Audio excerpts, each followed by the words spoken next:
મામલો સામે આવ્યો હતો। આ જ મામલે હવે અલગ અલગ વિભાગો જે છે તે એક્શનમાં આવી ગયા છે। વિગતો મળી રહી છે તે અનુસાર શિક્ષણ વિભાગ સતર્ક બન્યું છે, પોલીસ પ્રશાસન પણ અત્યારે હરકતમાં છે। અમદાવાદ ગ્રામ્ય વિસ્તાર શિક્ષણ અધિકારી કચેરી દ્વારા તેના હસ્તકની તમામ શાળાઓને સતર્ક રહેવાની સૂચના આપી અને કેટલીક મહત્વની બાબતોનું ધ્યાન રાખવા કહેવાયું છે।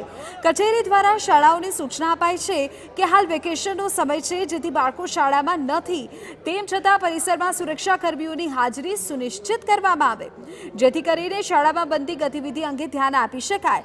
શાળાના અધિકૃત મેલ પર આવતા તમામ મેલનું ધ્યાન રાખી જો કોઈ શંકાસ્પદ મેલ કે સંદેશ જણાય તો તાત્કાલિક પોલીસ પ્રશાસન અને કચેરીને જાણ કરવા માટેની પણ સૂચના અપાઈ છે।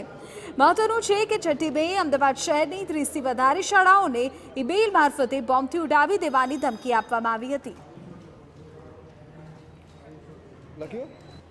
6 તારીખે જે મેલ મળેલ હતો તે સંદર્ભે તમામ શાળાઓને સૂચના આપી દેવામાં આવેલ છે કે તેઓને આ પ્રકારનો કોઈ પણ શંકાસ્પદ મેલ મળે તો તુરંત જ નજીકના પોલીસ સ્ટેશનનો સંપર્ક કરવો, તેમજ અમારા જે એઈઆઈ મિત્રો છે તેમને પણ આ બાબતે તુરંત જ જાણ કરવી, જેથી અમારા દ્વારા પણ સંબંધિત જે પણ કચેરીઓ છે, ક્રાઇમ બ્રાન્ચ છે, પોલીસ તંત્ર છે, તેનો સંપર્ક કરી અને આ તમામ શાળાઓમાં વેરિફિકેશન સુનિશ્ચિત થઈ શકે।